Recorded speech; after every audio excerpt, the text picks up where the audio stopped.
All right. Well, welcome everyone to Peerless's Peer Talk series, How to Become an Infosec Freelancer.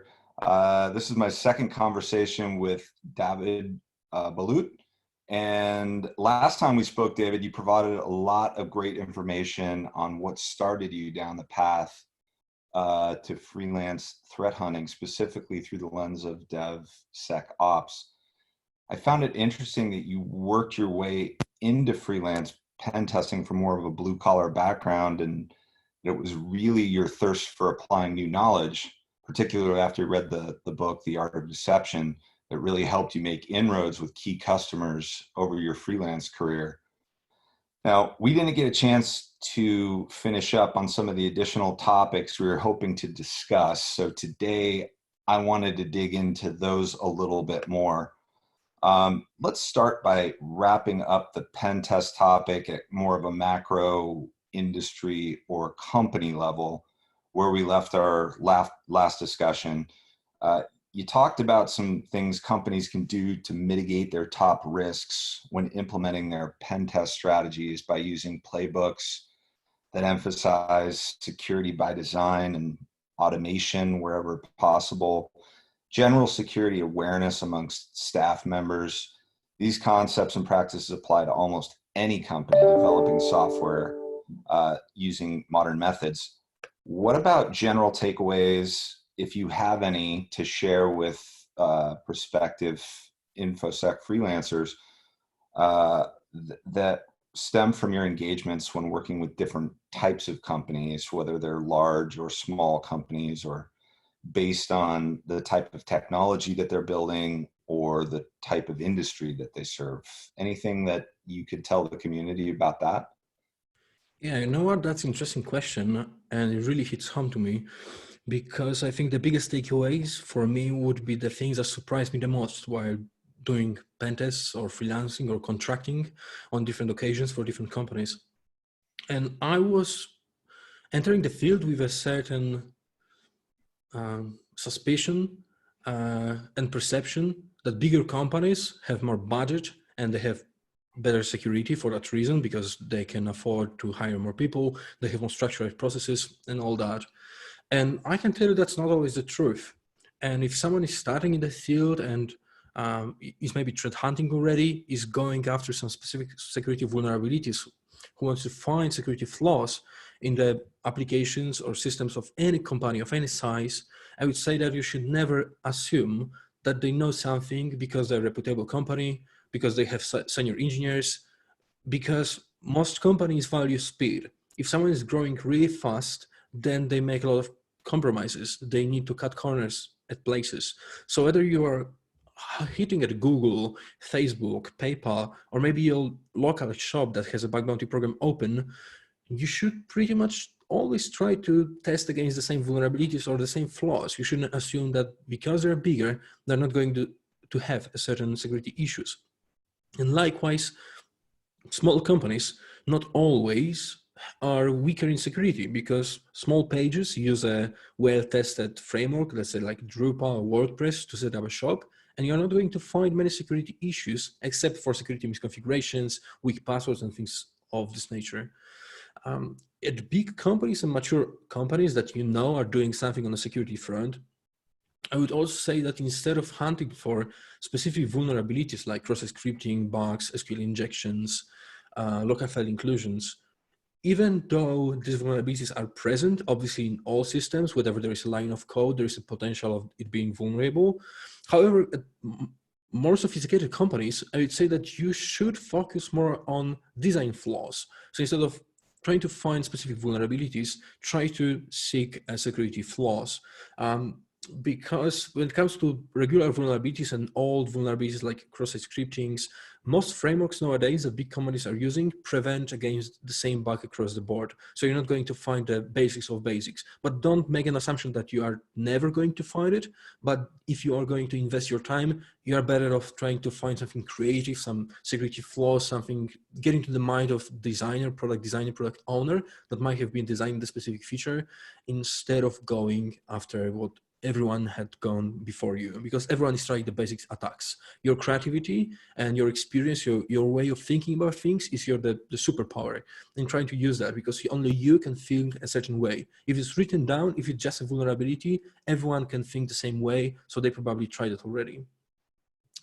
And then if you find a simple bug like cross-site scripting, like regular vulnerability, then it may be a flaw in bigger framework. So maybe you found a bypass against the security mechanism, defense mechanism in the framework, and then it's likely that you're going to find exactly the same vulnerability, exactly the same payload, using exactly the same payload against different endpoints. Because if you find such a simple vulnerability in a big company, it's really a chance that there's something wrong with the framework. They made some assumptions about the robustness of this framework. So you should try to test it against other endpoints and write a scanner, automate this process, running against all endpoints possible. Because in my experience, it often happens that once you find something really basic, then it's going to be in more places.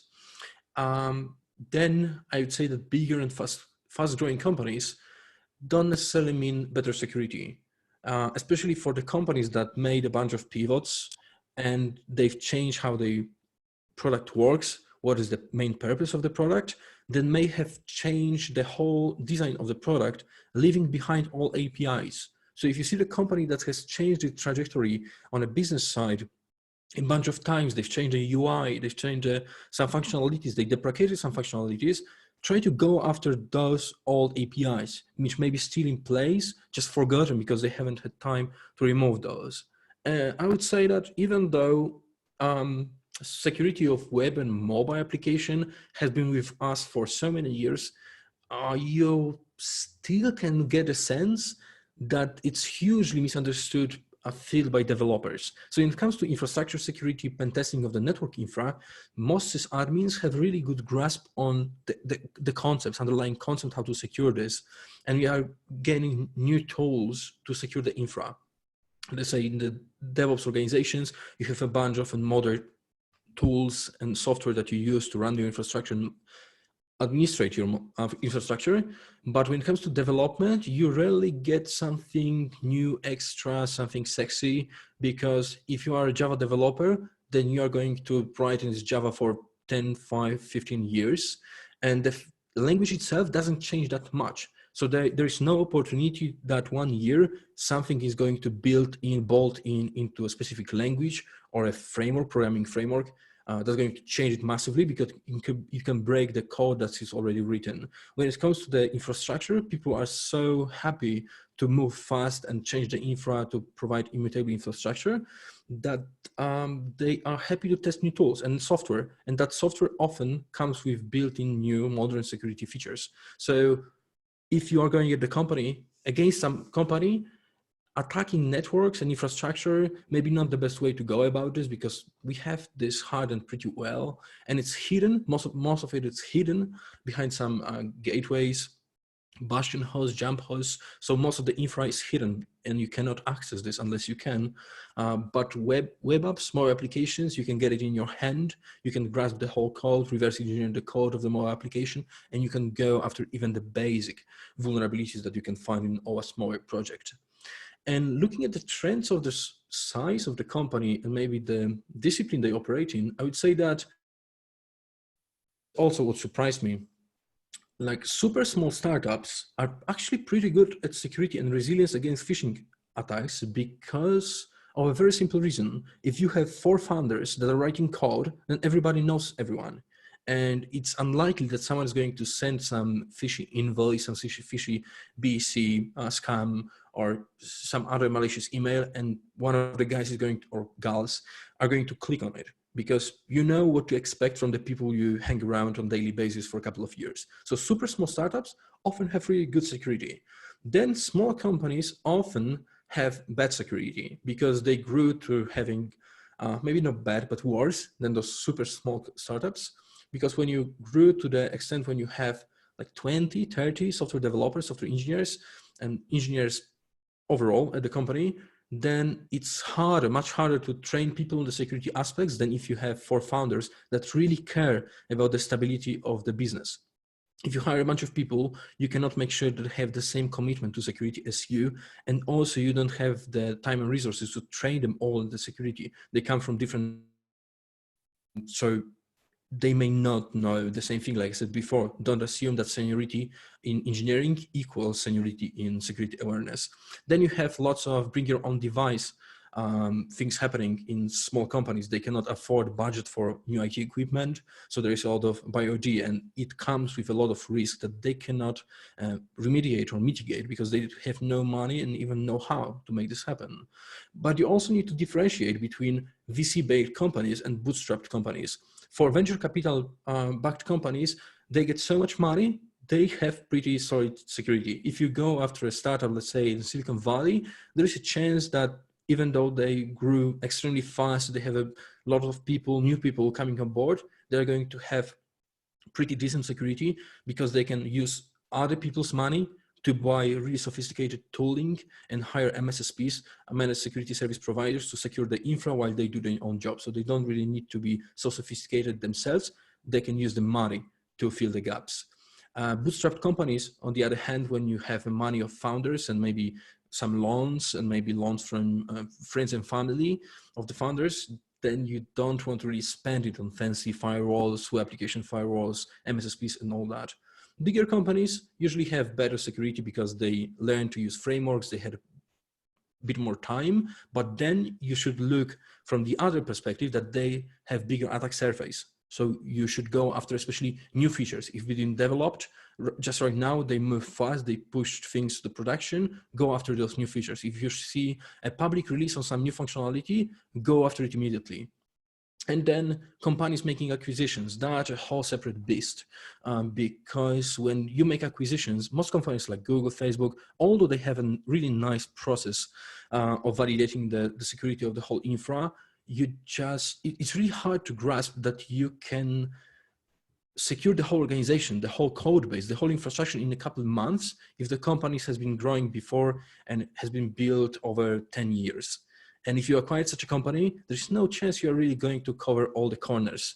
Some things are going to be missed by internal security engineering department, by QA department at a bigger company that's making an acquisition. So if you see a company making acquisitions, then go after those acquisitions, not the main company, umbrella company, but make sure that you validate the vulnerability disclosure program. For example, in Google, they make a ton of acquisitions. And I think the statement in vulnerability disclosure program says something among the lines that if we make an acquisition, we are going to add this to our bug bounty list, but please take a note that for the first 6 months, you are not going to pay any money because we are aware that this comes from a lot of risks. So please afford us 6 months to focus on the securing of this acquired company, acquired business, acquired software, and only then go ahead and try to find other flaws because we are not going to really be focusing on it as much. We need to get back to our business and other things. Government institutions, on the other hand, often have old technology because of often subscriptions. They subscribe to some software, they made a deal for a bunch of years on some software or hardware, then they need to keep it. They have people who've been working there for a very long time. But what I've learned is that government companies often have pretty decent incident response. And I think this is because we have those national CERTs, security incident emergency response centers, and they really help out those government organizations, and they have really good people, national CERTs, they have really good people and CERTs, solid professionals who help those government institutions out. But at the same time, there is no such a thing like National Institute of DevSecOps and DevOps consultancy.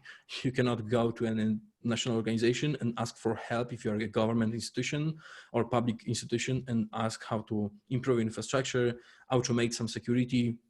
So if something bad happens, you have people to whom you can turn to, but it's still not going to secure your code. And that's a gap I've seen among government institutions. So I think that those are the things that surprised me the most about my career and targeting different companies of different sizes. Well, that's some great info across the board on all sorts of different companies. You know, the trends that I heard is that, you know, with DevOps, you're definitely, you know, you have a continuous integration, you're updating new code.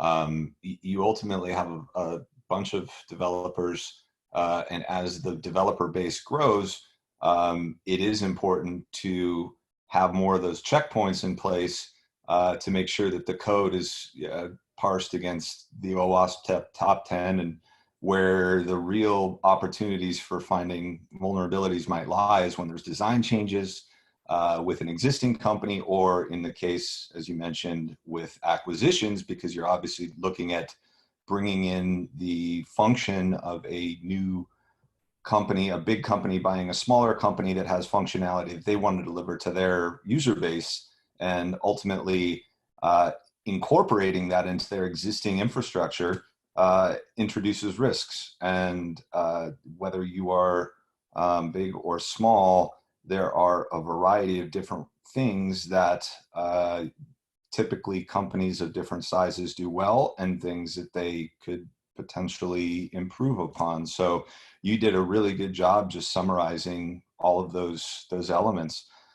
So I'd like to pivot now to more of the freelancer individual track. So we spoke a little bit about this in our first peer talk, specifically with your background and how it kind of led you to where you are today. And I'm hoping you can tell all our fellow peer listers some of the best practices that have helped not only get you there, but have helped you sustain your career over the course of the last decade. I've read that you enjoy speaking and educating, and obviously you sound great on the podcast here. You educate others via podcasts or person speaking engagements. As educating other professionals about your knowledge and expertise in DevSecOps led to any exciting freelance opportunities for you? Absolutely. I need to tell you that it's been a struggle the first couple of years. I mean, the first couple of years are really focused on bug bounty, so that was easy. But then when I wanted to focus on contracted work, like freelancing, but for bigger companies on the long-term contracts, it became a struggle to make them comfortable with providing a contract to individual. Like they want to have some LLC to which they give their business. They want to make business with bigger companies who have some savings like this security backup. So in case something goes wrong, they can pay the penalty if they bring a contract or something like this. It's hard for an enterprise to enforce on a freelancer some payment in case the freelancer makes a huge mistake or violates the contract.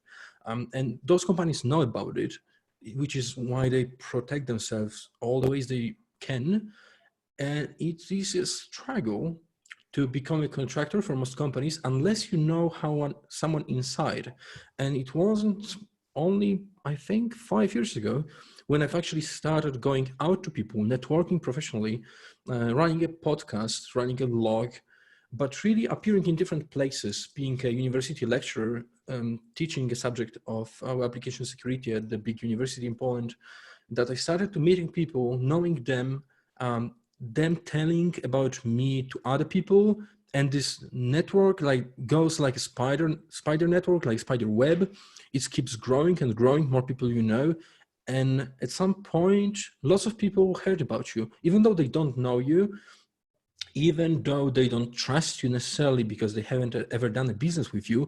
Just this factor of having heard your name makes them more comfortable with giving you any business opportunity. So I would say that it's tremendous. And no matter at which point of career you are, I can say that running a blog or a podcast is never going to hurt you. You can only grow personally. Maybe it's not going to lead to some spectacular business opportunities, but you are certainly going to grow as a professional and a individual, and develop your social skills, public speaking skills when you start doing all those things like writing skills, which eventually end up being really useful in personal life, in family life.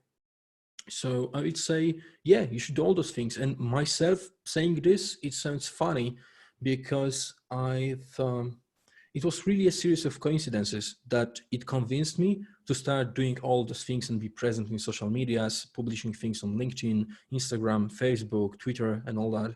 Because myself, I was always this shy person that was staying away from masses, from networking events. I wanted just to do my job, not really hang out around people. I thought that technical acumen is going to get me to good places, to places I want to go, which isn't the truth, because you really need to go with other people. If you want to go fast, go by yourself. If you want to go far, go together with other people. And this is really the truth in our space. If you want to be a professional, if you want to be freelancer, that really makes sense. You should get people to know you, because people cannot make business with you unless they know that you exist. So you need to somehow get yourself out there. If you're shy, if you have imposter syndrome, if you may be depressed even, you may shy away from those social contacts, but this is essential. And I can say that my business opportunities grew tenfold after 18 months, about 18 months of being in the public space. So less than 10 public engagements, less than once, half a year on the university, maybe 20 blog posts, a couple of YouTube videos, and things started to roll. And then while talking to other people, other professionals in our space, it turns out that this is a common theme. That if you start doing things, because our industry is so small, even though there are so many people coming in, they still don't run their own shop, they don't run a blog.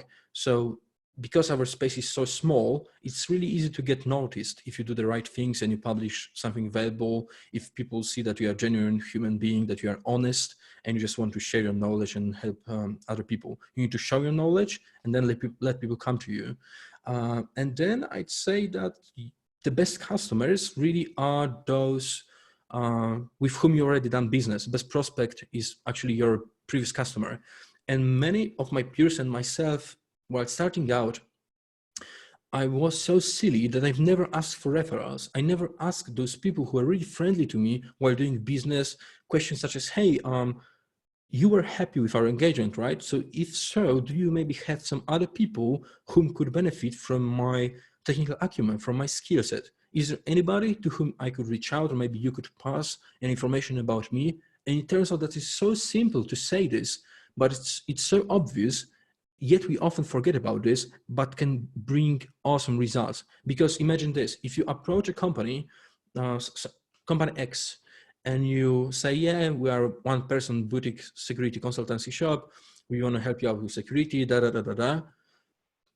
and compare this with a situation when a friend like CTO from company Y comes to the company X and talks to them, hey, we've run a great pen test, we've benefited from this a lot, there is a smaller company that we really like, maybe you can try them out on the next run. And it's like increasing your chances of doing a business hundreds times. I cannot even measure how better it is if someone gives you a referral.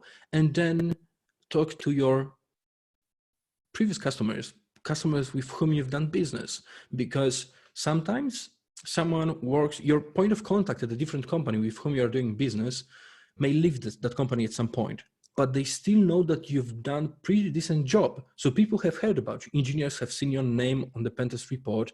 They've interacted with you over Skype calls, Zoom calls, Google Hangouts, when you were discussing the report or planning the engagement. So there are many people who know about you, but then the decision maker may have left already the company. So if you reach out back to this company, even when this decision maker isn't with them anymore, it's easy to get you going with the same company and give you a business opportunity because other people know you. And when a new CTO, for example, because the previous one left, and you reach out to the new CTO, you tell them that you've done a business with them, he gathers the feedback from other people and they say, yeah, we heard about him, we work with him or her, and it was really nice experience. It was beneficial for our company. We've learned a lot. We've improved our security a lot.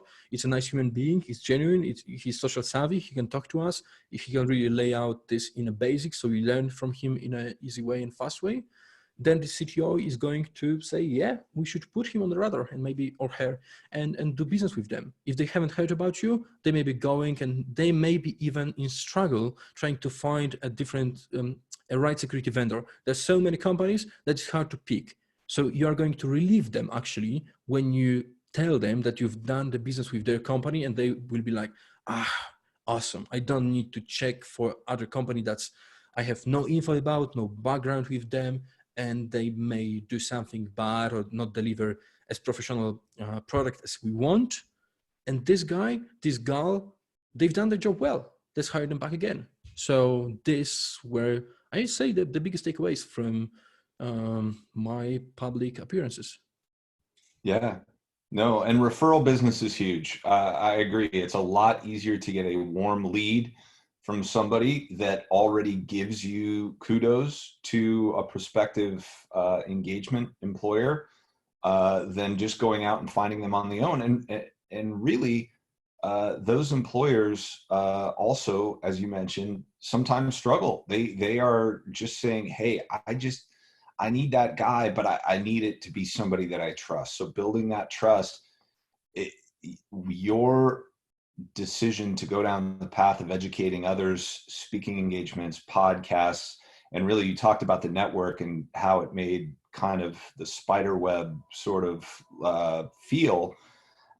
It kind of blends into the social networking and how LinkedIn can be used as a tool to go connect with other security professionals, if not in person, like in what we were just talking about with your speaking engagements, but to actually know them virtually, and casting a wide net out there with social networks. So what do you think as far as any tips on establishing your personal brand in social media and why that would be important for landing good freelance work?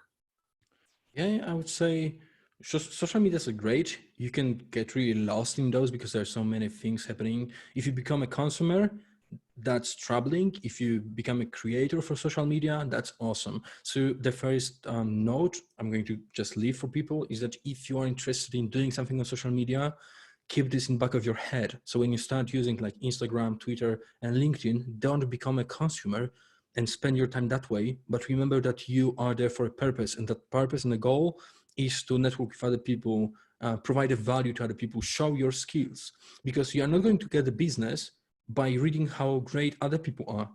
Your goal is to get a business by showing your prospects, potential customers, that you have what they need. So you need to produce the content.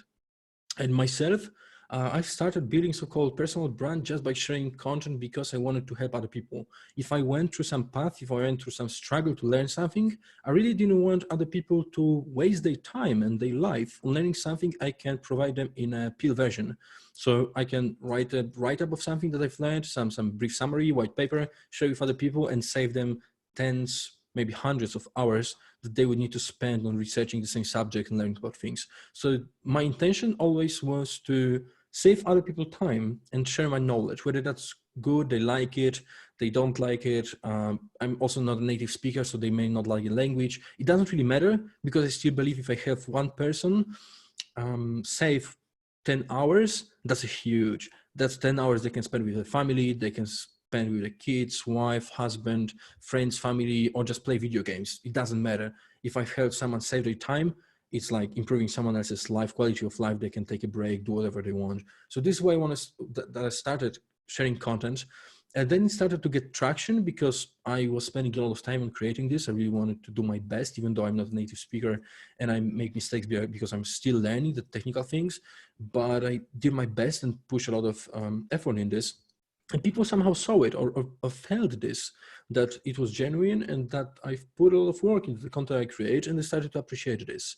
So I believe that if you just start creating, being yourself, sharing your knowledge, not trying to be really defensive when someone provides you a feedback, but being open, trying to network, even if someone leaves a negative post or a comment, use this as an opportunity to engage with that person, because it's like, you don't need to call them anymore. They've reached out to you. Even though they have negative emotion as of now, it doesn't mean it's still better than not knowing them at all. Because if it's just an initial impression that you've made on them because you've said something or written something, it's easy to change. It doesn't mean that they are negative towards you. They are negative to this content that you've written and they've read in a specific time and place, and you can easily change this and convert people who are negative towards you to your fans. And I have a bunch of people and experiences like this when I've seen someone being maybe grudgy or being rude to me about my content, and I was always open because I didn't want to be defensive. I wanted to learn from that person, and just changing my tone to being like, yeah, you don't like it, you don't need to read this,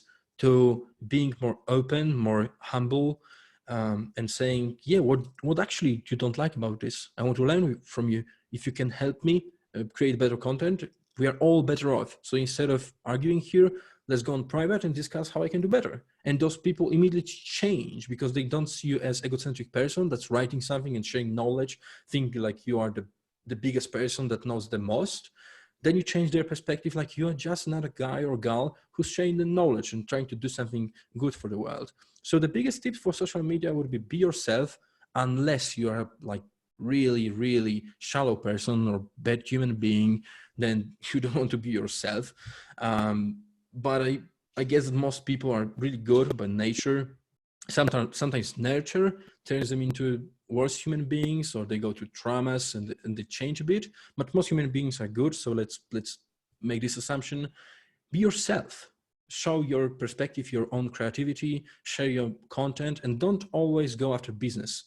If you just keep doing this for long enough, people start to notice, and then you might start grasping some business. I think that the best book that comes to my mind, which is also easy to consume from a pretty well-known figure, would be Jab, Jab, Right Hook by Gary Vaynerchuk. So create content, and then ask people to actually see if they can do something for you, or whether you can do something for them, but this time for some sort of gratification, prize, money, whatever. But don't be pushy. Don't always expect yourself to be able to gain new customers or prospects just by sharing a content or piece of content or whatever.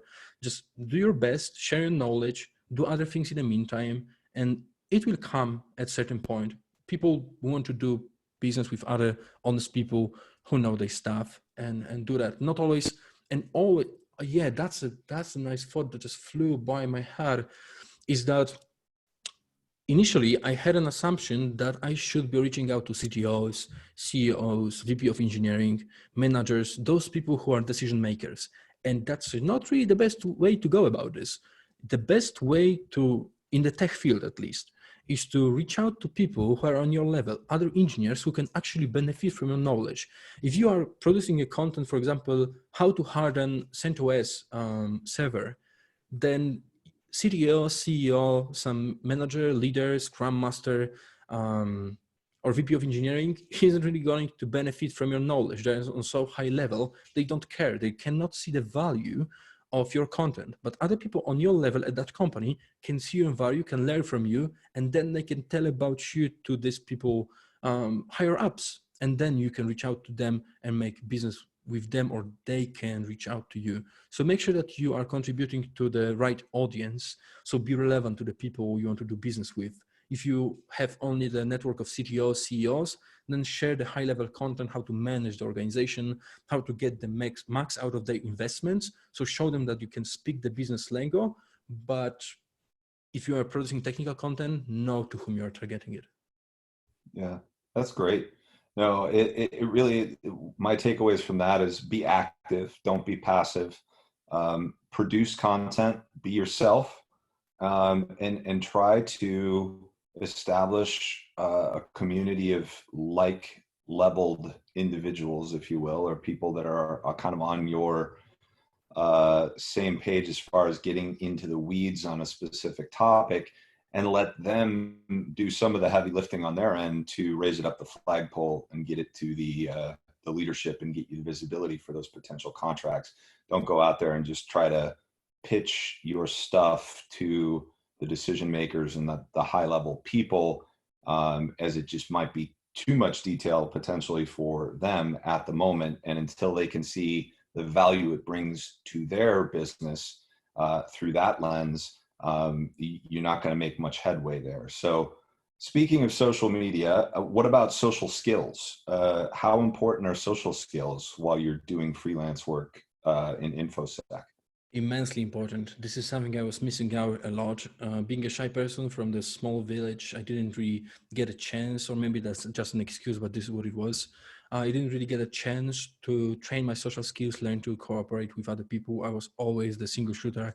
I was always the lone wolf, and I thought that I can do everything, reach the pinnacle of my potential, but being just technical savvy, ignoring the whole social aspect of life. And it brought me really a lot of pain and struggle when I didn't know how to communicate the value I can bring to other people, whether it was on a pentest contract, on a longer security engagement, being an employee for a certain period of time, to a company. If you don't know how to talk to other people and let them like you to some extent, get them to know you, know your intentions, and you're just this pushy security expert who really has the great technical acumen, but really annoying and irritating to other people, you are not going to go really far. And for that reason, 2 years ago, I've collaborated with Peerlist to publish my own book on social skills. It's available for free. It's a ebook of, I think, 90 pages, 84 pages, something about that length, which goes such like social skills for information security professionals, how to lead effectively and efficiently in DevSecOps era. Because I really wanted to teach and educate people on the biggest lesson I've learned being not security savvy. And I've documented in a way, my way of growing and making a bigger impact. And really people like to talk to other people with whom they enjoy the conversation.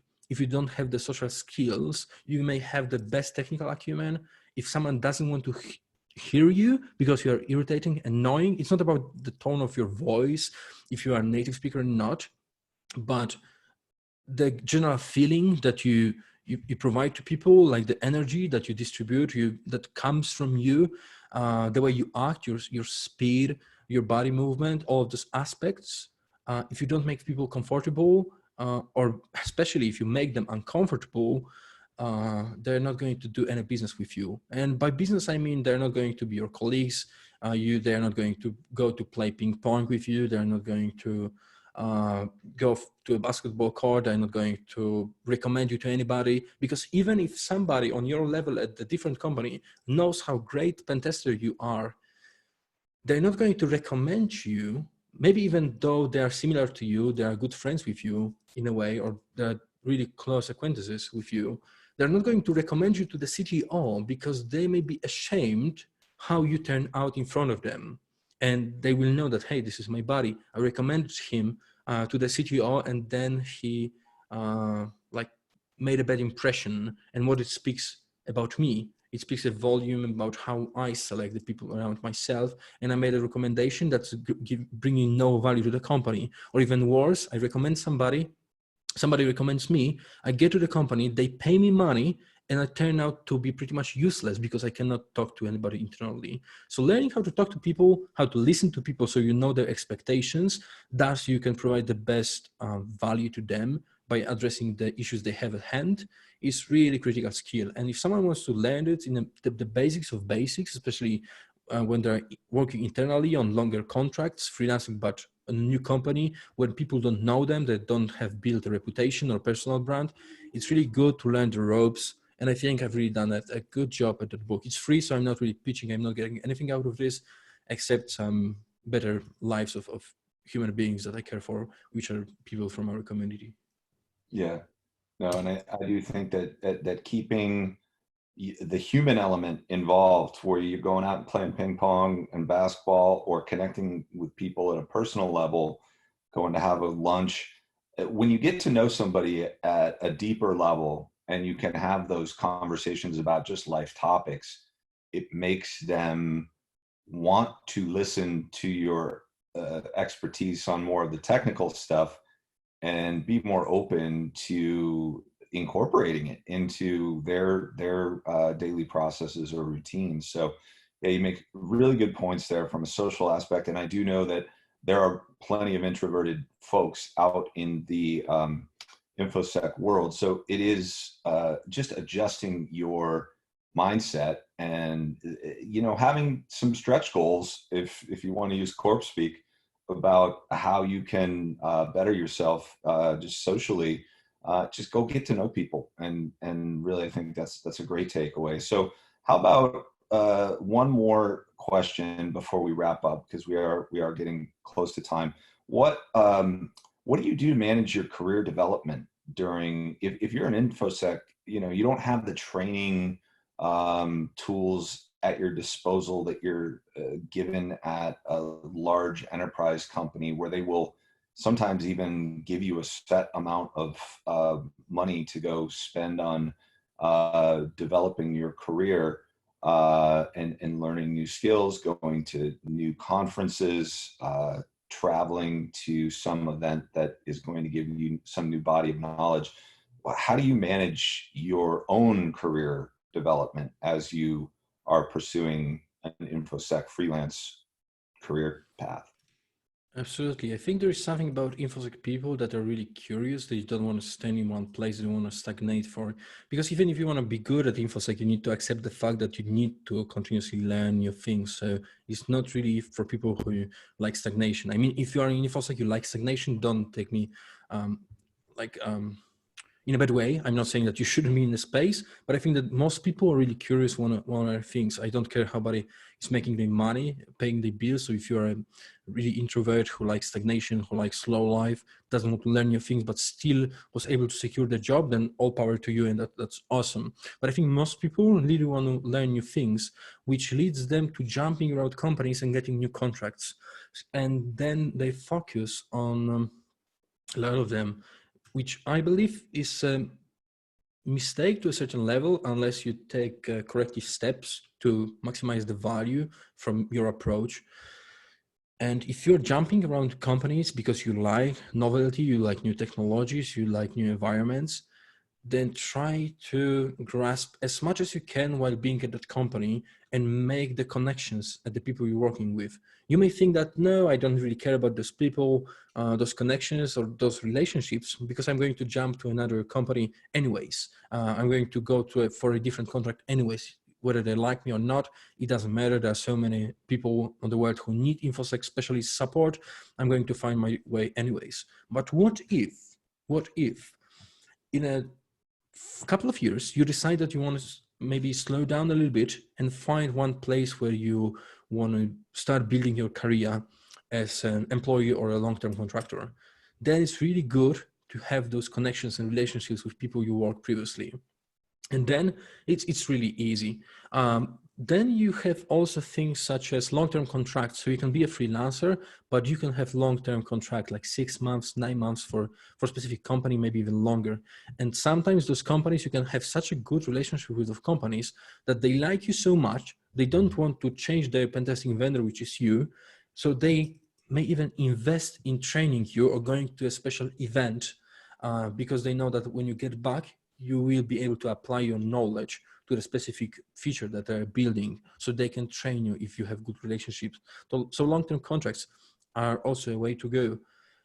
And besides all these things, those two approaches, I think the biggest takeaway would be the best investment you can make is the investment in you. And I made this mistake, which was such a silly mistake. I've wasted so many. It's like, you're always trying to be cheap, at least myself. I mean, we try to be cheap. We try to save as much money as we can, not realizing sometimes how much time we actually waste on trying to find something cheaper, without realizing that if we had spent this time working, we would have afforded something more expensive. So we spend the time on trying to find something cheaper, while we could buy something more expensive, but then make up for this difference in the price by working those hours for some contract or something like this, and even get something on top, some money on top of this, and even get out from such a situation with both more money and a better training, better product. And by product, I mean things such as you want to learn about something, some technology, and you decide, yeah, I can find a blog post. There are training companies, training facilities to which I can go. There are books, there are online courses, there are on-demand training, but wow, that's expensive. It's like a couple hundreds of bucks, maybe a couple thousands. So I'm going to spend time learning this on my own.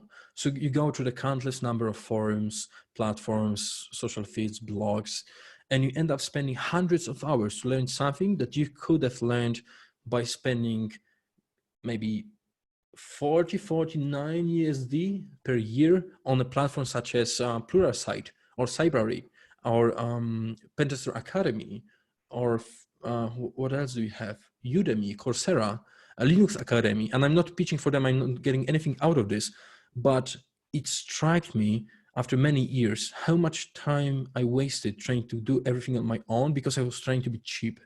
And instead of investing in myself, I wanted to make sure, I have nice things. I take care of my family.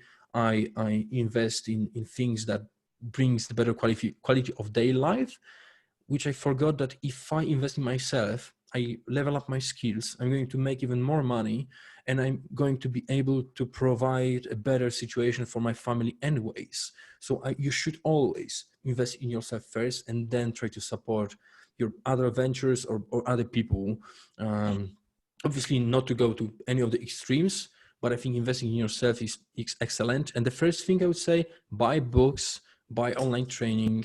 Maybe there's on-site trainings are too expensive. Maybe a couple of days of training, 1 week going to a specific subject, maybe too tiring or too boring, and you may not get out from this with enough knowledge to justify the cost.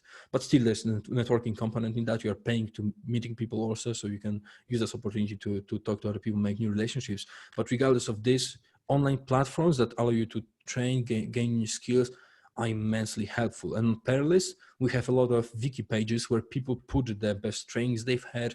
We have wiki pages where we have collections of the best articles on the subject. So you can go to a platform like Peerless, and instead of searching through the internet, you can spend some time investing in time to learn about the platform. And then you go to wiki pages, and you find a bunch of awesome articles, YouTube links, online courses that relate to the specific subject. So invest in yourself, be wise, sharpen your axe before you go to chop the trees. Yeah, no, that's awesome. No, and you really helped paint a picture for those new freelancers who are potentially thinking about dipping their toes into the water for freelance bug bounties and threat hunting and all of the web apps. It doesn't matter what type of vulnerabilities or flaws you're seeking.